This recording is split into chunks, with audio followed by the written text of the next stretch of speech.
네, 이어서 이제 보험료 및 운영비에 대한 지원인데 이것도 잘 찾으셔야 돼요. 이것도 제가 보기에는 난이도 있게 어렵게 나온 것 같아요.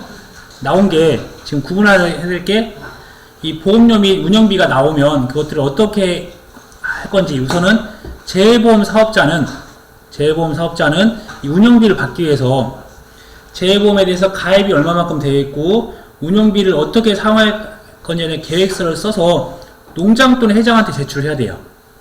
재해보험 사업자는 농장 또는 회장이 보험료를 주니까 이것들을 지금 가입이 얼마만큼 되어 있고 그 다음에 가입에 대한 부분들, 그 다음에 운영비 이거를 어떤 식으로 운영할 건지, 그래서 부가보험료 받기 위해서 그렇게 하는 겁니다. 그래서 가입 현황서 같은 경우는 일반적으로 순보험료 받기 위해서 작성하고 운영비는 사업 계획서를 받기 위해서 이렇게 쓴다, 이렇게만 좀 결정해서 정부는 순보험료 일부, 그 다음에 부가보험료에 대한 금액을 지원하니까 이렇게 된다. 그래서 이걸 받은 농장 또는 회장은 이걸 받았잖아요. 제출받았어요. 제출받았으면 이런 보험 가입자에 대한 기준을 확인해보고 정말 가입이 제대로 됐는지, 그 다음에 돈을 줄 건데 재정 지원에 관련된 부분들을 다 이거 확인한 다음에 그걸 통해서 우리가 그 지급할 보험료가 어떻게 연결되냐면 보험 가입자에 대한 기준에 따른 이제 보험료가 되겠죠. 그 다음에 운영비, 사업 계획서에 따른 운영비에 대한 지급 금액을 결정한다. 다시 한번 연결을, 어차피 저희는 이거 객관식이니까 찾아서만 보면 돼요. 이게 잘 연결됐는지만 문장 안에서.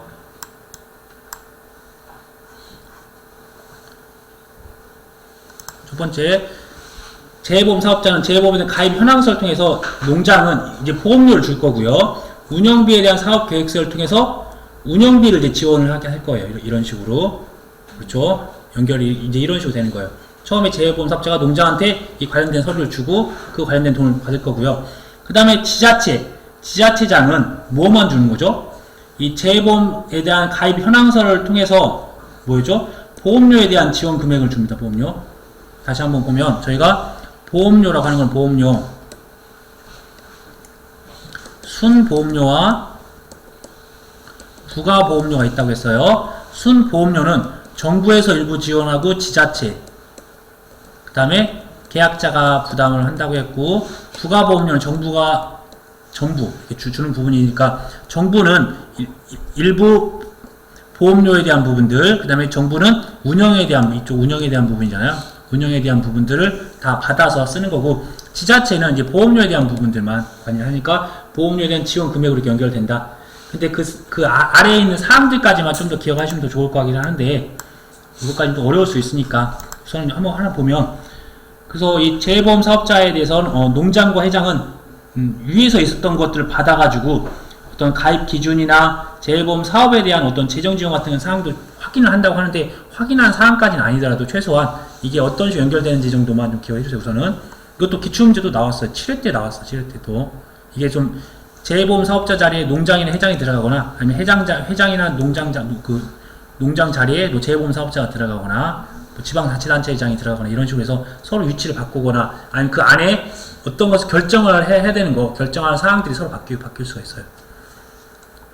그 다음에 재해보험 약정서도 저희가 재해보험에 대해서 일정한 수수료나 약정 기간이나 약정의 변경 해지, 책임 범위, 지급 및 분쟁, 운영 관리에 대한 부분들은 아직 기출 문제가 크게 명확히 나온 부분은 없고요. 이 부분들에 대한 것들을 지금 모든 것들은 대통령령으로 정한다 했잖아요. 이런 내용 세부적인 사항들은. 근데 농장이 정했다 단순하게 나오기는 이런 식으로.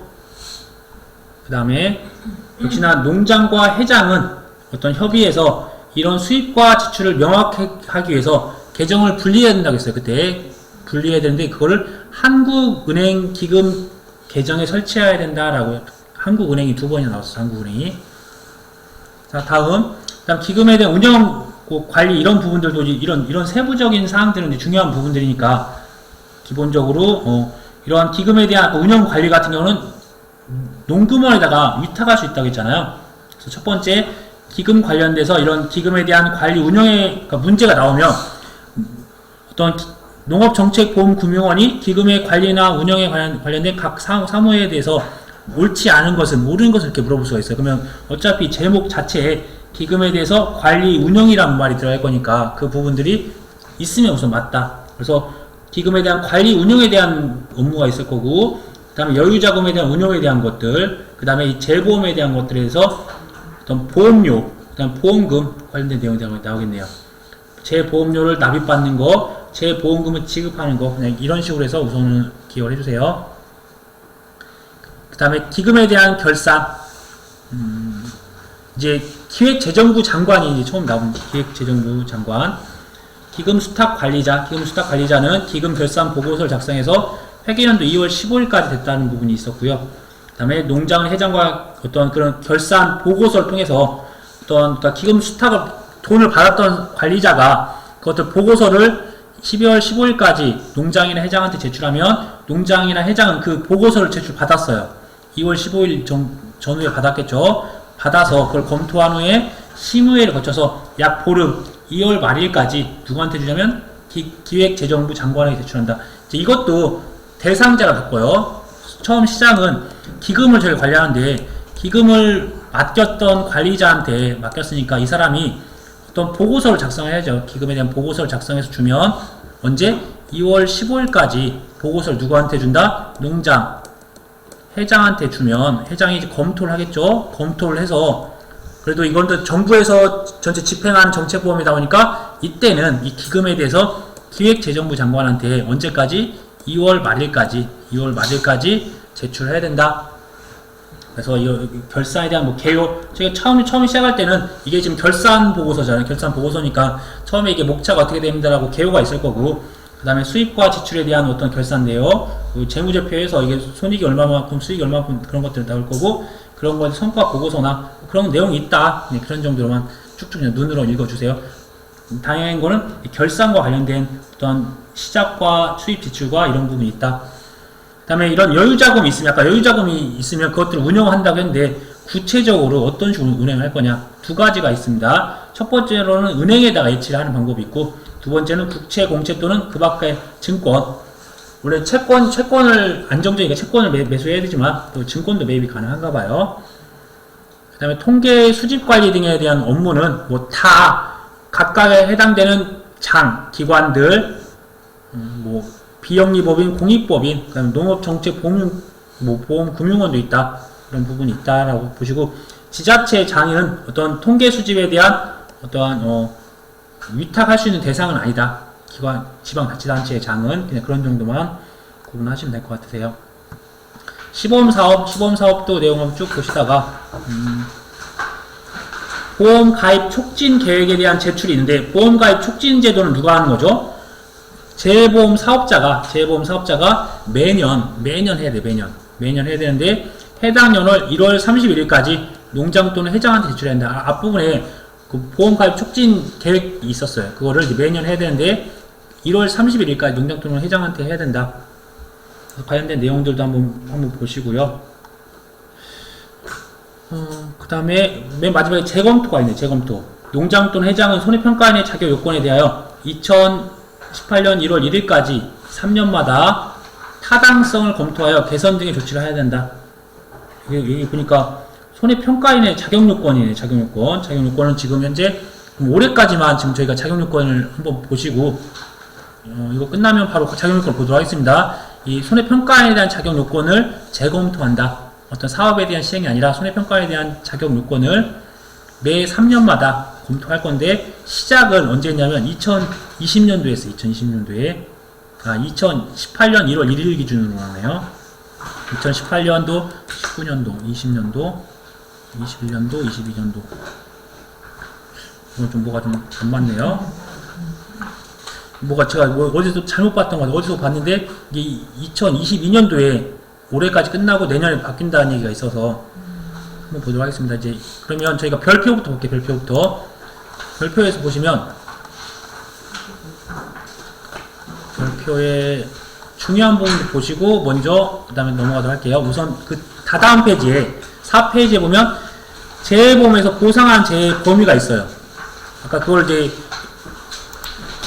법에서는, 이게 농작물, 임산물 관련된 재해보험에서는, 그러니까, 거기서 그렇게 써 있었어요. 농작물, 임산물, 가축, 재해보험 그 가치가 같이 다 묶여 있었어요. 그때는 있었고, 여기는 또 따로 이거 두 개를 구분했습니다.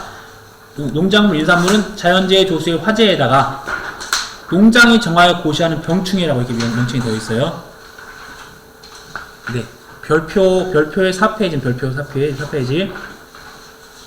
그 다음에 가축은 자연재해 조수의, 아니, 자연재해 화재. 조수해가 안 되죠, 조수해. 이거 없어요? 4페이지 없나요?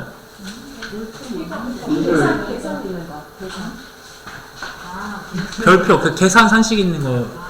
네, 거기 4페이지.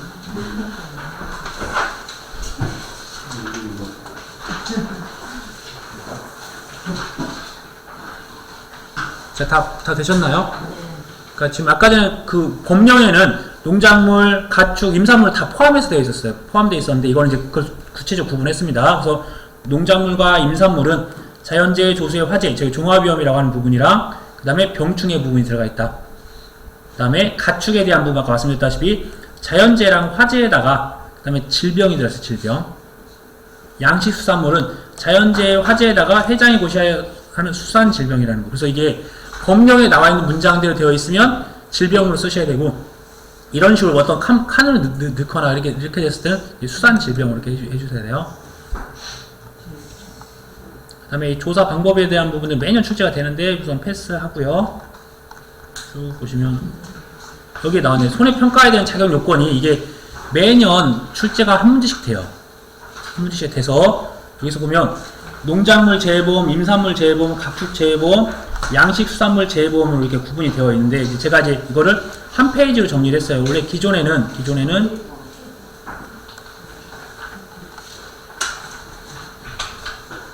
네네, 그 손해평가인에 대해서 저희가 선발할 때 어떤 식으로 선발할 건지에 대한 조건인데,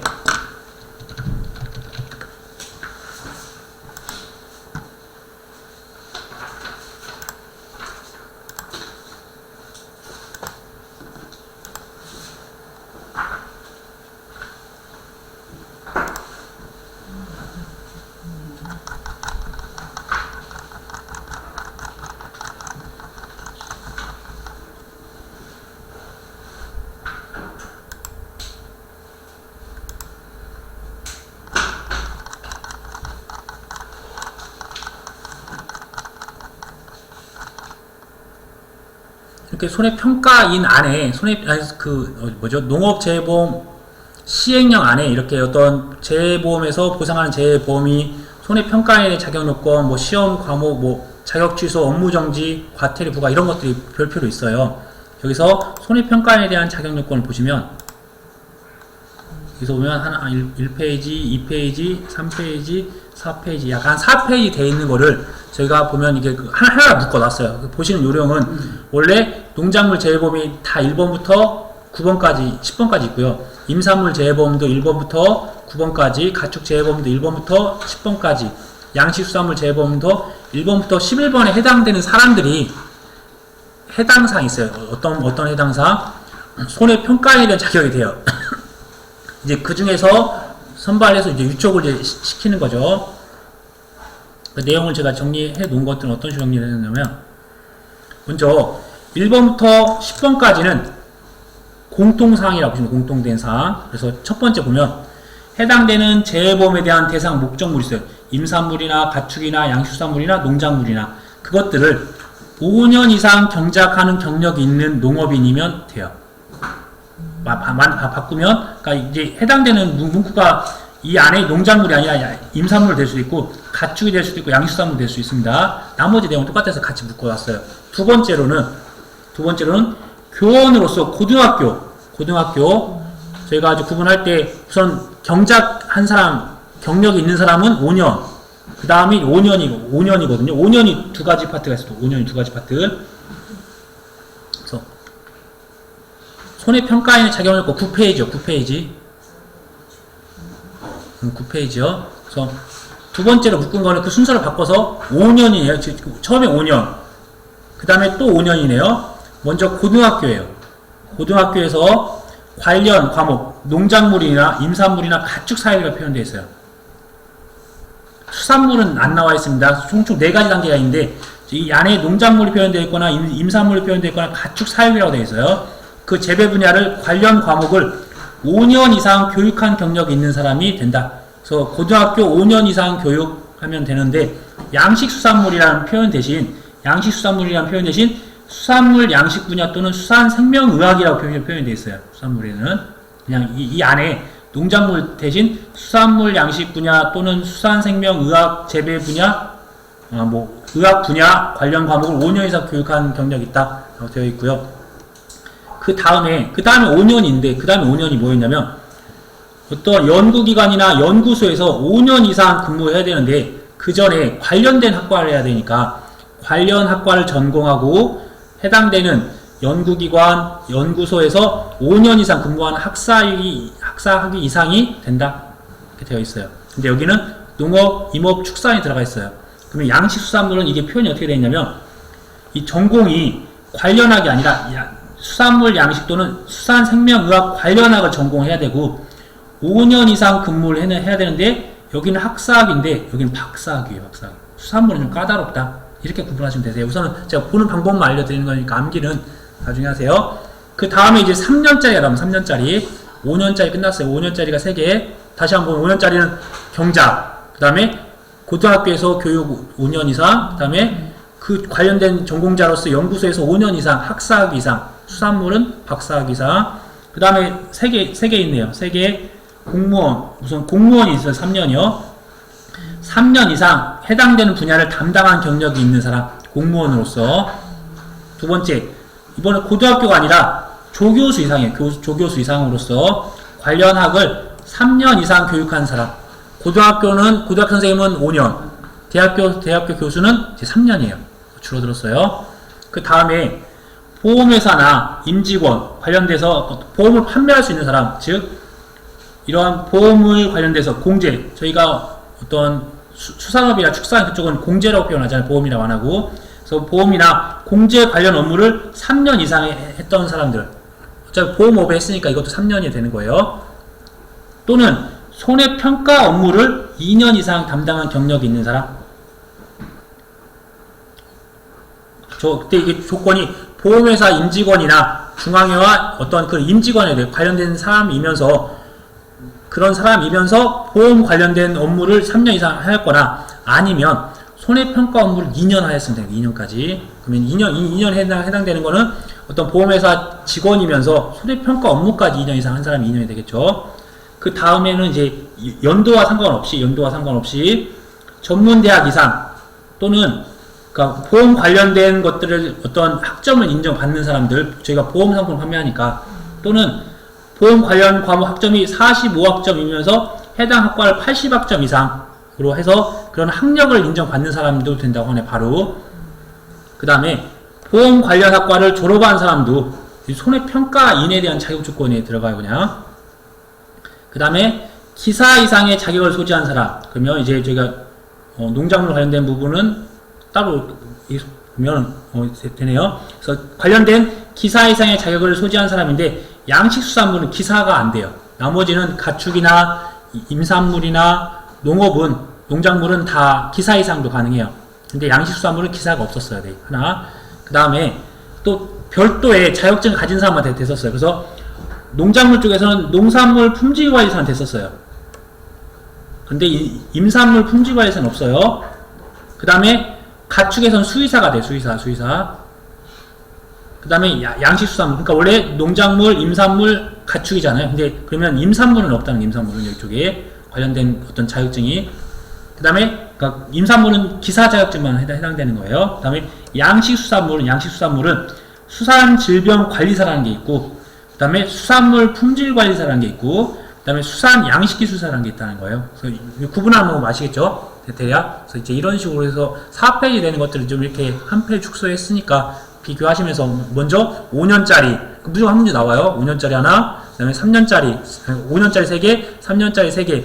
그 다음에 뭐였죠? 대학교 관련돼서 학점을 이수하고 해서 인정받거나 보험학과, 그 다음에 기사 이상의 자격증 2개 자격증, 기사 이상의 자격증 하나에다가 또 해당되는 또 특수한 자격증이 있으면 된다. 자격증 2개, 총 10가지로 해서 이해하시면 될 것 같으세요. 그래서 오답이 농작물을 3년 이상, 5년 이상 해야 되는데 3년 이상 했던 사람 안 되고, 공무원이었는데 이거 공무원 2년간 안 된다 그랬죠? 3년 이상 해야 되고, 그 다음에 가축 사회 분야에 대한 연구 지도 업무를 뭐 1년간 안 되죠? 공무원 3년이었죠. 그 다음에 수산업 지원 관련 업무를 3년간 담당 경력 있는 사람. 수산업 지원이 안 되네요. 수산업 지원이 안 되네요. 수산업 지원. 그 다음에 가축 3년간 아니고 5년이었죠. 그 다음에 조교수 3년이었죠. 2년간 안 되고, 양식을 경력한 사람, 양식한 사람은 5년이었죠. 5년. 3년이 안 되고, 이런 식으로 해서 숫자 위주로 봐주시되, 이게 또 어떻게 묶여있는지 보시면 되신다는 거. 그 다음에 이제 과태료에 대한 부과 내용들도 한 문제가 나와요. 한 문제가 여기서도.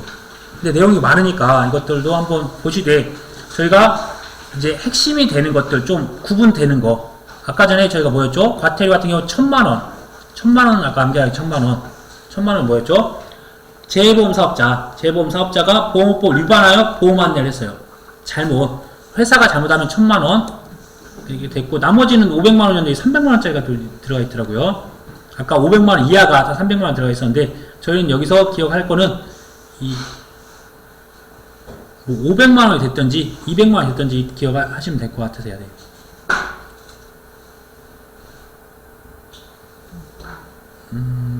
그러니까 원래는 나머지 3번부터 7번까지가 500만원 이하라고 표시가 되어 있었는데, 여기서는 벌칙에서 더 구체적으로 500만원, 300만원, 200만원 이렇게 구분이 되어 있는 거예요.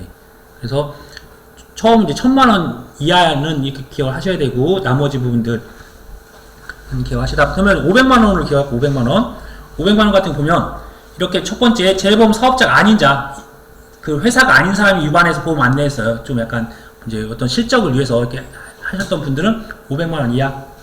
아까 말씀드렸다시피 좀 직책이 있는 분들이 어떤 그런 것들을 잘못하였을 때는 500만원. 그 다음에 이렇게 직책이 있는 사람들 하면 되겠네. 직책이 있는 사람이 관련돼서 어떤 검사를 거부하거나 방해하거나 기피하였으면 200만원.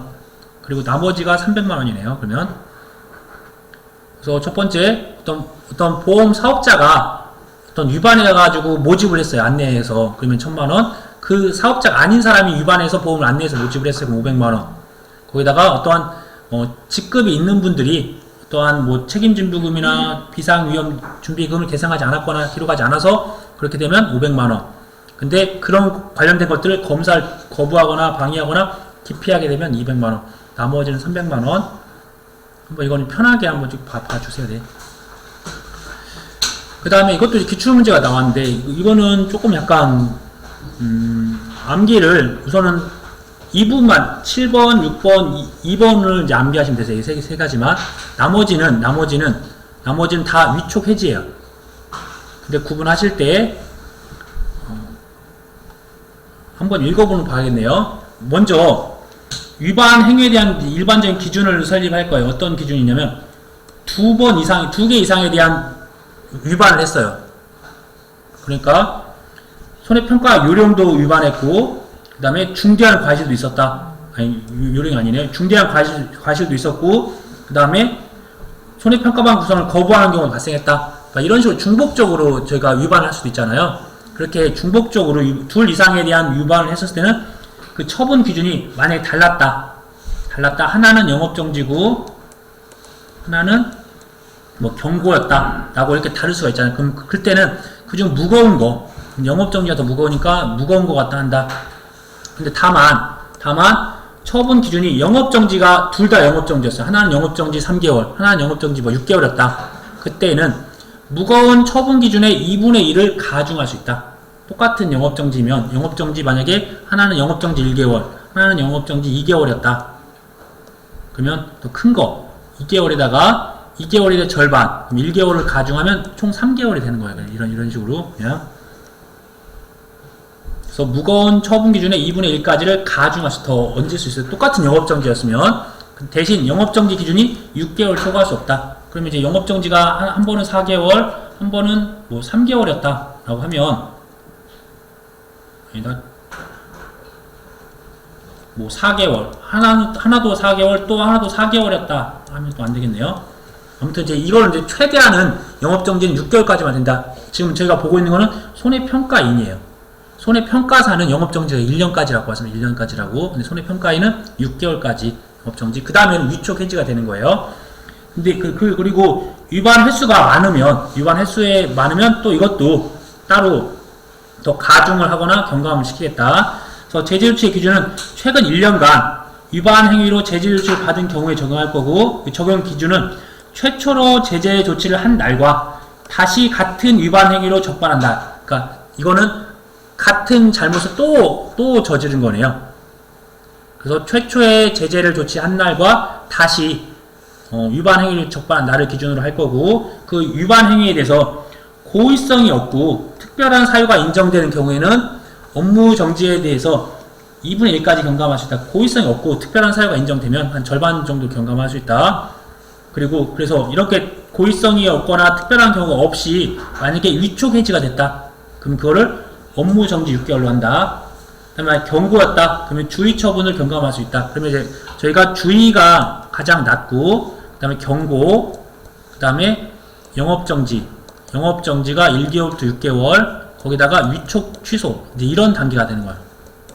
그래서 경감이 되면 반대로 취소 사유에서 영업정지 6개월로, 그래서 그 다음에 경고는 주의로, 아니 영업정지가 6개월이면 그러면은 어떻게 되겠죠? 영업정지 3개월로 경감이 이제 2분의 1 정도 안에서 경감된다고 하니까 그런 식으로. 영업정지가 4개월이었다. 그럼 절반 줄어들면 2개월 이런 식으로 되는 거고, 영업정지는 영업정지 안에서 갈 거고요. 그래서 경고에서는 주의, 위촉 취소에서는 바로 영업정지 6개월 이렇게 간다는 거. 근데 이제 저희가 이제 이거 하나 기억하시고, 이게 또 빈칸 넣기랑 나오시는 부분이 있으니까 이제 여기서 주의하셔야 될 게, 어차피 저희가 처분을 1차, 2차, 3차로 이렇게 처분이 가능하다라고 하면, 과거에는 뭐였냐면 1차 처분에서 다른 걸 고르시오라고 했었어요. 그래서 뭐 이런 부분들이 이게 나왔던 거예요. 나머지는 여기 나왔던 게 3개 나왔고, 나머지 하나가 이렇게 경고사유가 나왔던 거예요. 근데 저희는 이제 기억하실 때 6번과 7번을 순서를 좀 바꿔주세요. 6번과 7번을. 아니, 안 바꾸셔도 상관없겠다. 근데 여기서 보니까 저희는 이제 포인트가 되는 것들을 볼 때 1번을 봤더니, 1번을 봤더니 고의 또는 중대한 과실일 때는 당연히 중대한 과실 위촉 해지가 돼요. 근데 봤더니 그냥 일반적인 업무상에서 일반적인 과실이에요. 중대한 과실은 아니에요. 그러면 약하니까 이 중대한 과실과 반대로 그냥 일반적인 과실이니까 주의부터 시작한다. 그냥 주의부터 주의, 경고, 업무정지 3개월. 중대한 과실이랑 일반 과실이랑 똑같으면 안 되니까요. 그래서 이렇게 구분하고, 그 다음에 부당하다, 부실하다, 좀 약하잖아요. 좀 부당하다, 부실하다, 이 정도에서는 그 다음 단계 높은 경고부터 이제 시작이 된다. 순서가 주의 다음에 경고였죠, 원래. 그 다음에 경고에서 업무정지인데, 업무정지는 절반이 3개월. 마찬가지로 경고에서 업무정지 3개월에서 그 다음 단계 위촉 해지 이렇게 되는 거예요. 그 다음에 마지막에 어떤 법에 대한 요령에 대해서 명령이나 처분 위반, 그래서 위에는 읽어보면 손해평가를 너무 터무니없이 못한 거예요. 손해평가를 아직 하지 않았거나, 거짓을 하거나, 어떤 손해평가를 가지 않았거나, 그런 식으로 해서 손해평가 관련된 부분이고, 밑에는 법령의 어떤 손해평가 요령에서 어떤 명령을 받았거나, 어떤 처분 관련해서 위반했을 때는 최소 업무정지 6개월부터 그 다음에 위촉 해지, 이런 식으로 해서만 한 단계 정도만 기억해주세요. 나머지는 다 위촉 해지다. 2차, 3차 처분 없이. 어차피 해지가 됐어요. 그럼 그 다음 단계는 없는 거예요. 해지한 그 다음에 또 처분할 수 있는 부분은 없으니까 해지가 끝이 해지가 끝. 그래서 업무정 6개월 위촉 해지하는 그 뒤에는 없는 거예요. 다 이 뒤에는 없을 수가 없다. 그래서 이 부분들 정도까지만.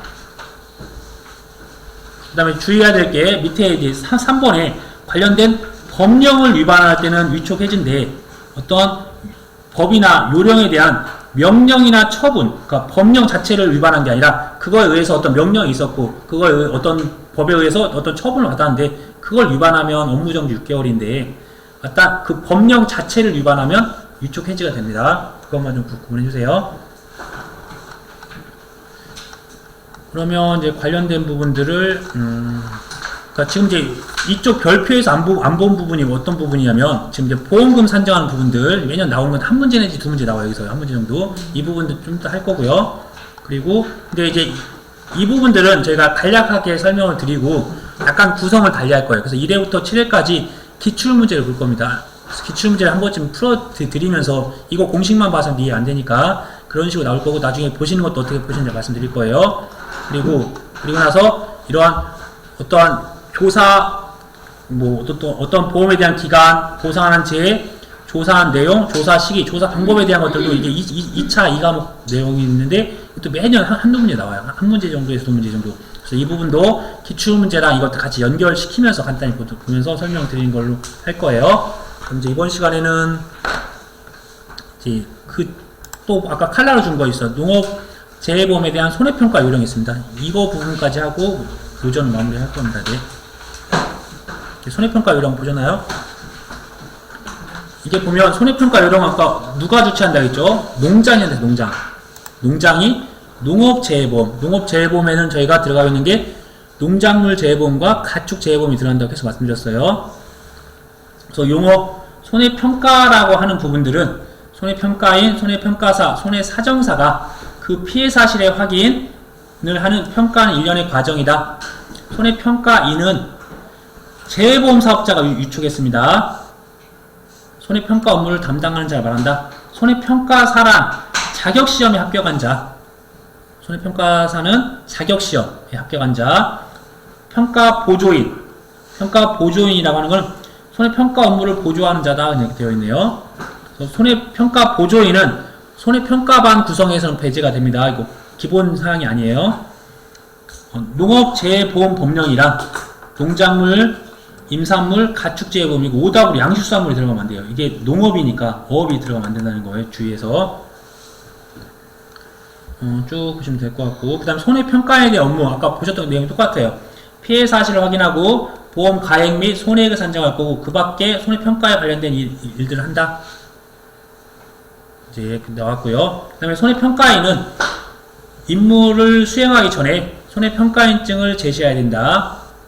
손해평가사에 대한, 손해평가인에 대한 업무로 나와 있네요. 그리고 과거에 아까 보험금액 산정도 안 됐고 보험료의 평가도 안 된다는 거. 자, 손해평가인을 위촉합니다. 어떻게 한다고 했죠? 최초에 위촉이 됐으면 실무교육을 가져야 돼요. 재보험사업자가 손해평가인을 위촉하게 되면 처음에 실무교육하고 그 다음에 정기교육을 한다고 해서 정기교육은 이제 매년 4시간씩 한다고 했고요. 그래서 실무교육 거쳐서 손해평가인증을 발급한다.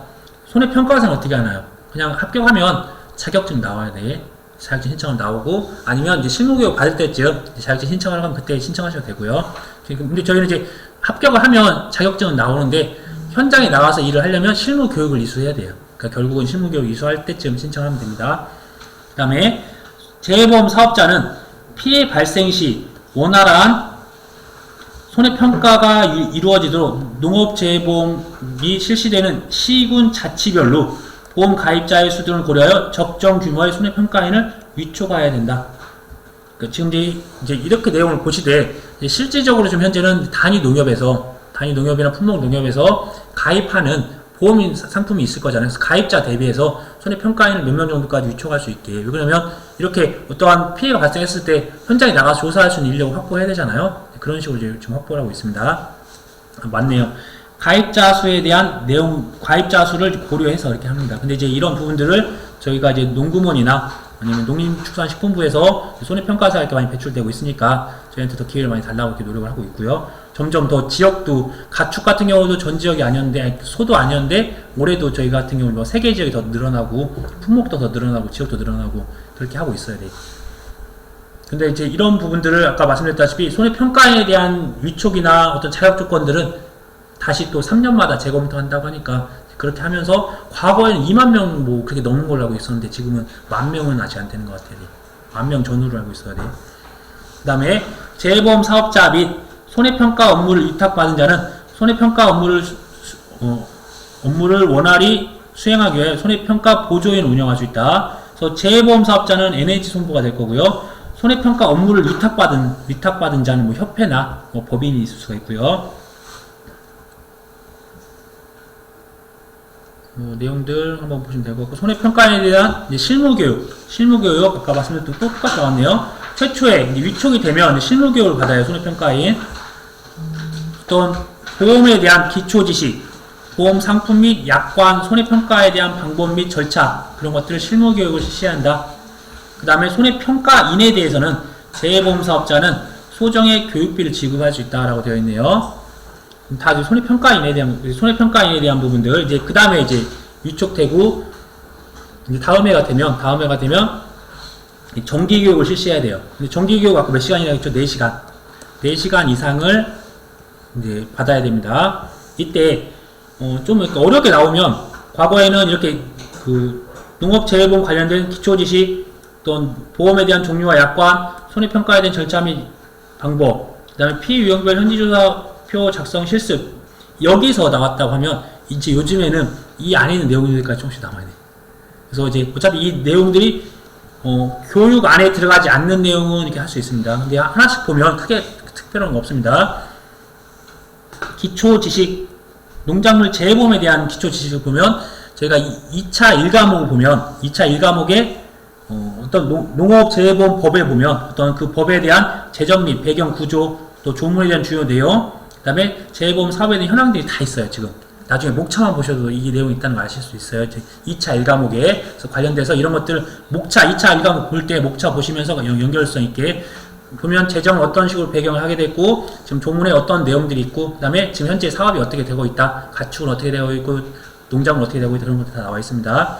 그 다음에 보험에 대한 종류별 약관, 저희가 보험 상품을 가입한 사람들에 대해서 평가를 하니까 그분들이 가입한 상품에 대한 약관을 알아야 되겠죠. 그래서 그 주요된 상품에 대한 주요 내용, 이것도 2차 1과목에 되어 있고, 약관에 대한 일반 내용, 일반 사항, 이것도 2차 1과목에 있습니다. 손해평가에 대한 절차 및 방법, 이건 2차 이제 2과목이 되는 거예요. 손해평가를 어떤 식으로 이렇게, 손해평가에 대한 개요와, 그 다음에 각각에 대한 목적물별로 어떤 식으로 손해평가를 할 건지, 그 다음에 피해 유형별 보상 사례 같이도 나와 있네요. 그 다음에 재해보험 사업자는 정기교육 대상자에게 소정의 교육비를 지급할 수 있다. 역시 할 수 있다. 하여야 한다. 틀려요. 할 수 있다. 여기 나왔네요. 위쪽에 보면 손해평가인에게 교육비를 지급한다. 이렇게 하면 틀린 거예요. 지급할 수 있다고 해야 되는 거예요. 그냥 이런 거. 다음 손해평가인에 대한 위촉에 대한 취소 및 해지.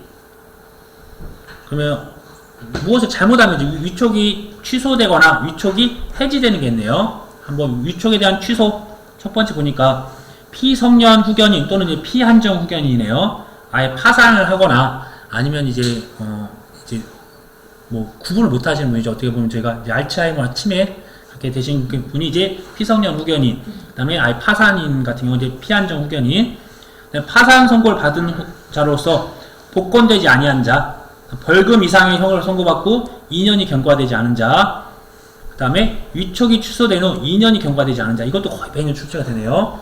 그 다음에 아예 처음부터 취소시켜야 되는 거, 거짓 또는 그 부정한 방법으로 손해평가인으로 위촉된 자, 이제 이걸 좀 구분하셔서, 돈과 관련된 게 맞네요. 돈과 관련된 거.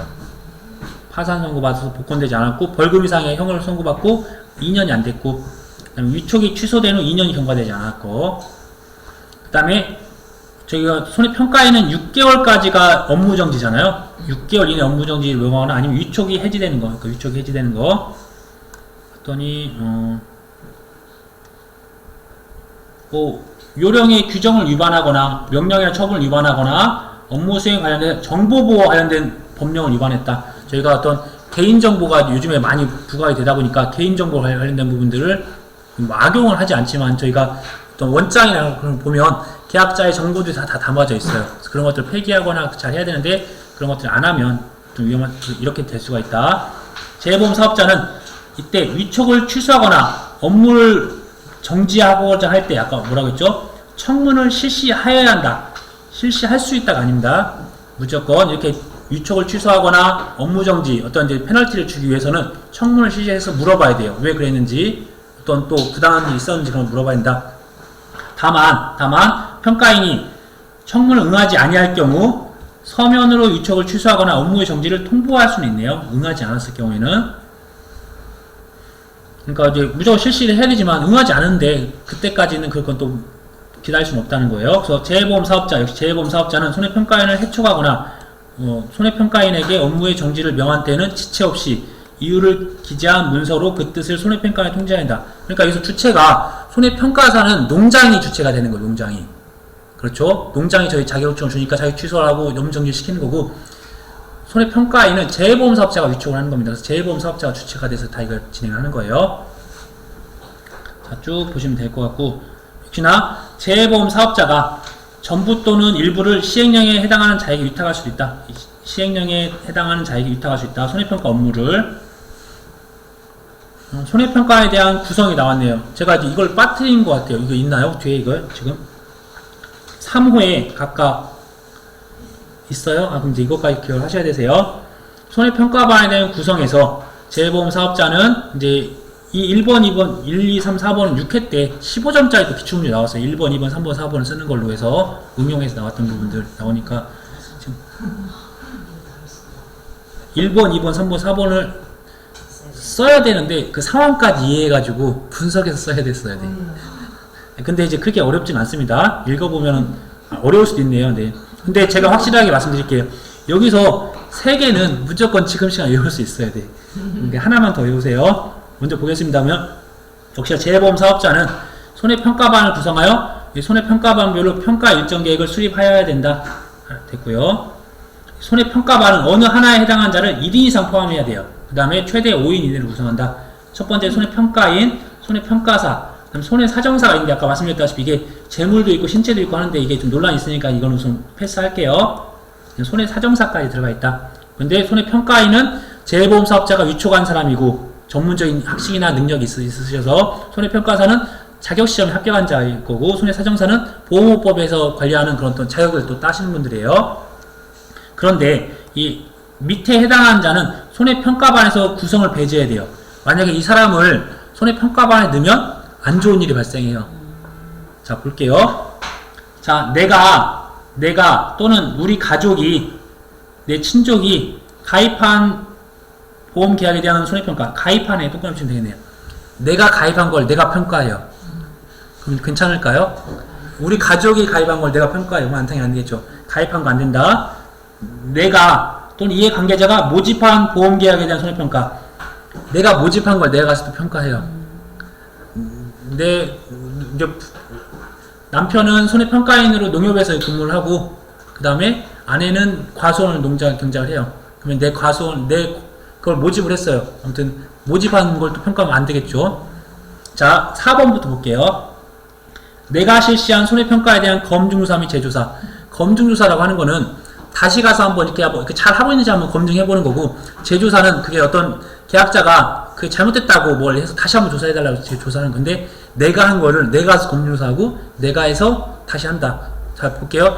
내가 가입한 거 내가 평가한다. 내가 모집한 거 내가 평가한다. 내가 조사한 거 다시 검증조사 재조사한다. 3개 기억하죠 이제? 네, 그러면 배제시켜야 된다. 세 번째, 직전 평가일로부터 30일 이내에 대한 보험 가입자 간 상호 손해평가. 그러니까 예를 들어서 A 과수원이고 B 과수원이 있는데, 다 A 과수원도 손해평가인이고 손해평가인, B 과수원도 손해평가인이에요. 손해평가인. 아까 말씀드렸다시피 이런 손해평가인에 대한 부분들은 그 경작을 5년 이상 하셨던 분들이라서 자격조건이, 이분도 자격증 조건이 되고, 근데 바로 옆에 붙어 있어요. 그래서 이분 걸 조사를 하고 B가 또 다시 이분 걸 조사를 한 거예요.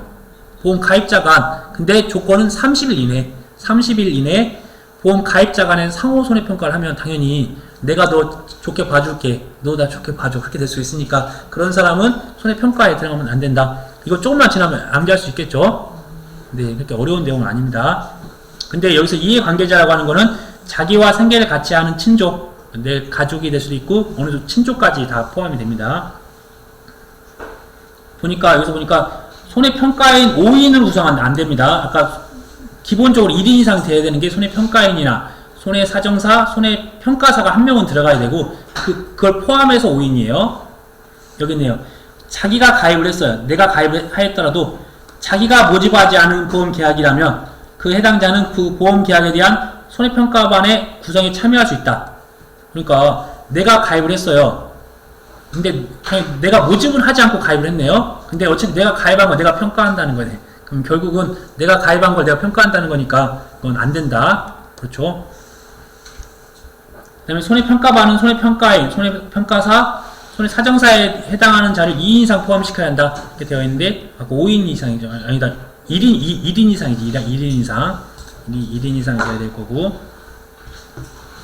그 다음에 이제 교차 손해평가. 아까 교차 손해평가도 아까 설명을 드렸어요. 어떤, 시공구 단위로 선정한다, 시공구 단위. 아까 저희가 읍면동 단위로 설정한 거는 보험료율. 그러니까 보험료율이 사실 같은 대구더라도 사과에 대해서 피해가 많이 나는 구가 있고, 피해가 적게 나는 구가 있는데, 그거를 대구시 똑같이 피해를 같이 주니까 보험료를 똑같이 할증을 받아요. 그렇게 되면 그 불합리하니까 그걸 좀 더 단위를 좀 축소시킨 겁니다. 보험료에 대해서. 그런데 교차 손해평가는 시군구 단위입니다.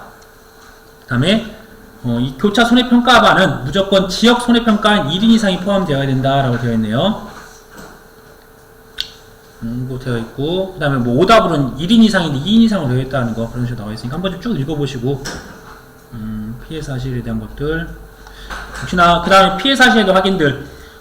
책임보험 기간 중에 지체 없이 피해 사실을 확인하고 손해평가를 실시해야 된다. 그 지체 없이 해야 된다는 거, 나중에 하면 안 된다는 거. 왜냐면 피해가 농작물이라고 하는 부분들은 생물이기 때문에 피해가 가면 갈수록 커지고, 그러니까 빨리 피해를 확인해야 됩니다. 그 다음에 손해평가에 대한 준비 및 평가 결과 제출. 이 부분부터는 좀 쉬었다가 점심 먹고 해야 될 것 같아요. 왜냐면 이 부분 좀 복잡한 부분이 있거든요. 오늘은 기출문제를 한 4회나 5회까지밖에 못할 수도 있을 것 같아요.